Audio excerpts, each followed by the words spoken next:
Je me suis acheté des nouvelles lunettes, je me suis dit pourquoi pas me partir en même temps une nouvelle chaîne YouTube et c'est ce que je vais faire, je vais vous parler de littérature parce que je suis une fervente lectrice et libraire par-dessus le marché. Aujourd'hui pour ma première capsule, je vais vous parler d'un genre littéraire que je ne lis jamais et je vous explique pourquoi dans un instant. Salut, je m'appelle Anaïs. Donc pour la première capsule, je vais vous parler du livre de Lisa Gardner, Lumière Noire, qui est paru il y a pas très longtemps, je crois, aux éditions Albin Michel. Les livres policiers, thrillers, psychologiques, horreur, etc., c'est pas des genres que je lis vraiment parce que justement je suis somnambule, ça va vraiment trop influencer mon sommeil. Par contre, ce livre-là, quand je l'ai vu, la couverture, elle m'a tout de suite accrochée.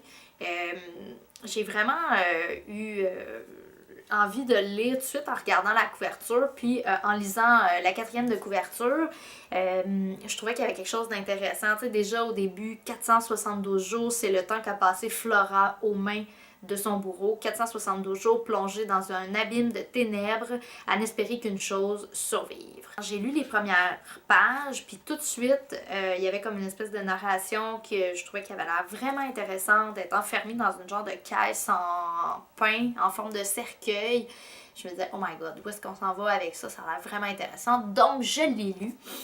Ça m'a pas pris de temps de le lire, alors que je suis pas une lectrice très très rapide dans la vie. Mais ce livre-là, vraiment, les pages s'enchaînaient. On peut appeler ça un page turner. C'est vraiment un livre qui se dévore vraiment rapidement.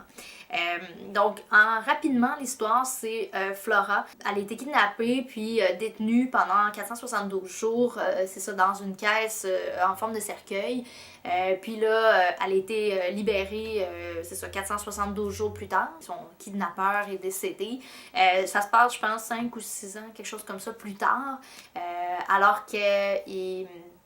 Dans le fond, il arrive une nouvelle bad luck, elle se refait kidnapper, puis il va y avoir une enquête de la police qui va essayer de la retrouver, puis il y a aussi d'autres personnes, d'autres jeunes filles qui ont été enlevées aussi, qui vont essayer de retrouver par la même occasion. Il y a 3 narrations différentes dans l'histoire qui vont s'alterner. La première narration, c'est Flora qui raconte un peu des bribes de quand elle était détenue par son assaillant dans sa caisse de pain, etc. La deuxième narration, ça se passe, c'est ça, plusieurs années plus tard, c'est encore Flora qui raconte c'est ça, la deuxième fois qu'elle est kidnappée. Au début, tu sais, elle n'est pas kidnappée, là, mais tu sais, on l'apprend rapidement, c'est même écrit à la quatrième de couverture, donc je vous donne pas de punch, là. Puis la troisième narration, c'est la policière Dee Warren qui va essayer de retrouver Flora, puis une autre jeune fille qui a été kidnappée, qui serait reliée avec l'enlèvement de Flora. Puis c'est vraiment intéressant parce qu'on passe d'une narration à l'autre. Puis chaque narration va apporter un petit peu des éclaircissements par rapport à ce qui vient de se passer à tel moment.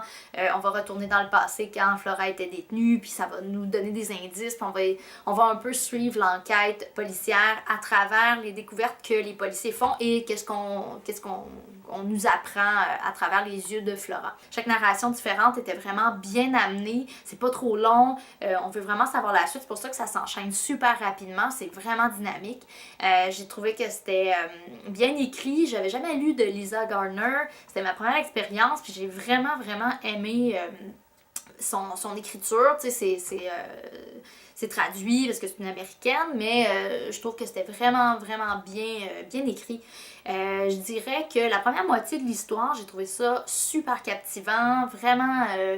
je voulais en apprendre plus, je me demandais qu'est-ce qui va se passer, est-ce qu'elle va s'en sortir, etc. Je dirais que la deuxième moitié, il y a un certain bout où est-ce que j'étais comme un peu perdue, là. Je me demandais où est-ce qu'on s'en allait, je trouvais ça intéressant quand même parce que je voulais savoir le dénouement. Je dois dire que la fin je trouvais que ça manquait peut-être un petit peu de substance, c'était bien quand même, mais peut-être qu'on nous avait un peu comme buildé l'éventualité du dénouement un petit peu trop gros. Je sais pas si c'est clair, mais je trouvais que ça retombait vite. Fait que la fin, c'est ça, là, c'est sans faire de mauvais jeu de mots, là, je trouve que à la fin, je suis restée un peu sur ma fin, t'sais. Mais dans l'ensemble, j'ai trouvé que c'était quand même un très bon roman. Je sais pas pourquoi, c'est venu vraiment me chercher.